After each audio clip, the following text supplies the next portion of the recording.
तो रही कॉकरोच पर माफी की बात और अगली खबर का रुख करते हैं छत्तीसगढ़ का, जहां जांची जाएगी ईवीएम। यानी छत्तीसगढ़ की कांकेर लोकसभा सीट पर ईवीएम में गड़बड़ी को लेकर शिकायत की गई।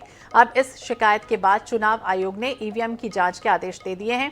6 राज्यों के 8 लोकसभा क्षेत्र की 92 पोलिंग बूथों की जांच के आदेश चुनाव आयोग ने दिए हैं। इसमें कांकेर लोकसभा सीट है, जहां से 4 बूथ शामिल हैं। कांकेर से बीजेपी के भोजराज नाग ने जीत हासिल की थी। उन्होंने कांकेर के उम्मीदवार बीरेश ठाकुर को महज 1884 वोटों से हराया था। इसके बाद कांग्रेस उम्मीदवार ने चुनाव के दौरान ही गड़बड़ी का आरोप लगाया था और गड़बड़ी को लेकर कांग्रेस की ओर से चुनाव आयोग में शिकायत दर्ज की गई। ये भी बता दें कि मतगणना के दिन भी रिकाउंटिंग की वजह से कांकेर सीट पर काफी देर से रिजल्ट आया था और रिजल्ट आने के बाद कांग्रेस उम्मीदवार ने चुनाव आयोग को पत्र लिखा था, ईवीएम की जांच कराने की भी मांग की थी। तो 6 निर्वाचन आयोग ने छत्तीसगढ़ के कांकेर समेत 6 राज्यों की 8 लोकसभा सीटों पर चुनाव में ईवीएम में गड़बड़ी की शिकायत की जांच के आदेश दिए हैं। तो इसमें छत्तीसगढ़ की कांकेर सीट भी है। इसके अलावा हरियाणा है, तमिलनाडु की 2 सीटें हैं, तो महाराष्ट्र, तमिलनाडु, तेलंगाना की एक सीट भी शामिल है। और इसी विषय पर हम बातचीत करेंगे। गौरव श्रीवास्तव हमारे सहयोगी हमारे साथ जुड़ गए। गौरव, ये जिस तरह से रिकाउंटिंग की बात पहले भी हो चुकी थी और ये कहा गया था कि दोबारा से जांच होनी चाहिए और यही वजह है कि ईसीआई ने उस समय कहा था, इलेक्शन कमीशन ने कहा था कि जो भी सेकंड कैंडिडेट होगा वो अगर इस तरह से मांग करता है कि ईवीएम की जांच होनी चाहिए तो होगी, और यही वजह है या कुछ और वजह? देखिए, कांकेर लोकसभा सीट वो सीट रही है जो पिछले चुनाव में भी काफी नजदीकी मुकाबला रहा था और इस बार मुकाबला और भी ज्यादा नजदीकी हो गया था। इस बार जो अंतर है वो 2000 से भी कम 1884 मतों का ये अंतर था, जिसमें भाजपा के भोजराज नाग ने जीत दर्ज की थी। लेकिन अब जो कांग्रेस के प्रत्याशी हैं उनका भी ये कहना था कि ईवीएम में गड़बड़ी हुई है। शुरू से ही जो कांग्रेस पार्टी है ईवीएम को लेकर सवाल उठाती रही है और जब सुप्रीम कोर्ट ने 1 जून को ये गाइडलाइन लाई कि अगर जो दूसरे नंबर के प्रत्याशी है वो चाहे तो ईवीएम की जांच करवा सकते हैं, इसको लेकर अब कांग्रेस ने कांकेर लोकसभा सीट जो सबसे कम अंतर से कांग्रेस हारी है, वहां पर 4 मतदान केंद्र ऐसे हैं जिनकी रिकाउंटिंग की मांग जो है कांग्रेस की तरफ से की गई थी। ये उनकी मांग अब स्वीकृत कर ली गई है। अब देखना ये होगा कि क्या वास्तव में ईवीएम में कुछ गड़बड़ी हुई है, क्या वास्तव में नतीजे बदल जाएंगे। सबसे बड़ी बात यह है इसमें कि जिन 4 मतदान केंद्रों में पुनर्मतगणना की मांग की गई है, उन चारों मतदान केंद्रों को मिलाकर भाजपा की लीड 750 मतों की ही है।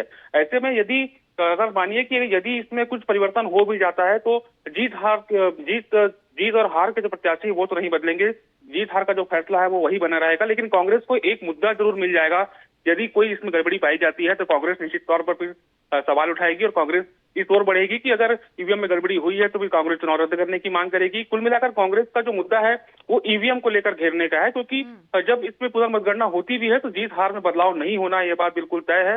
लेकिन कांग्रेस सिर्फ एक मुद्दे की तलाश कर रही है ईवीएम को लेकर, और यही कारण है कि जब सुप्रीम कोर्ट ने गाइडलाइन लाया तो इसको लेकर कांग्रेस ने आवेदन किया था और उनकी ये मांग स्वीकार भी कर ली गई है। जी, तो ये मांग अब स्वीकार कर ली गई है। बहुत बहुत शुक्रिया गौरव जानकारी देने के लिए।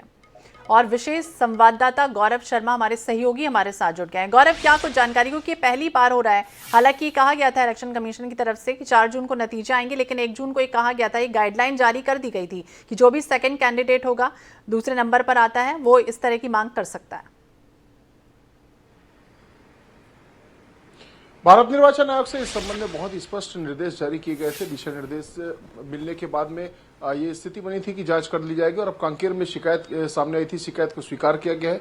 4 बूथों की जो ईवीएम उसकी जांच भी की जाएगी। लेकिन सिर्फ इतना ही नहीं है, जो कांग्रेस के प्रत्याशी बीरेश ठाकुर, उनकी शिकायतें सिर्फ ईवीएम तक सीमित नहीं है। उन्होंने डाक मतपत्रों को लेकर भी अपनी शिकायतें की थी। उनकी शिकायत इस बात को लेकर भी थी कि 1900 से अधिक डाक मतपत्र जो है वो निरस्त किए गए थे। कुछ अधिक और भी जानकारियां उन्होंने दी थी कि डाक मतपत्रों में गड़बड़ियां पाई गई थी, उनकी गणना में गड़बड़ी पाई गई थी, जबकि उनकी जो हार का अंतर है वो महज 1800 मतों का है। तो ईवीएम के साथ साथ डाक मतपत्रों को लेकर भी उन्होंने शिकायत की थी और अब ईवीएम के मामले में जांच होने जा रही। तो कहीं ना कहीं छत्तीसगढ़ में ऐसा पहली बार होगा जब हार के बाद शिकायत को चुनाव आयोग ने स्वीकार किया है और स्वीकार करने के बाद जांच के निर्देश दिए हैं। बालोद, गुंडर देवी और सिहावा के ये ईवीएम है जिसकी जांच की जाएगी। निश्चित रूप से ये देखना दिलचस्प होगा कि जैसा कि हमारे सहयोगी ने बताया कि जीत और हार का अंतर तो प्रभावित नहीं होगा, लेकिन कहीं ना कहीं जो संदेह बना हुआ है, जो लगातार आरोप लगाए जा रहे हैं कि ईवीएम में गड़बड़ियां की गई है, चाहे गणना के को शामिल नहीं करने के रूप में हो या मशीन में गड़बड़ी हो, कई तरह। तो बिल्कुल कई तरह की गड़बड़ी हो सकती है, या तो फिर ये भी उनकी तरफ से आरोप लगाया था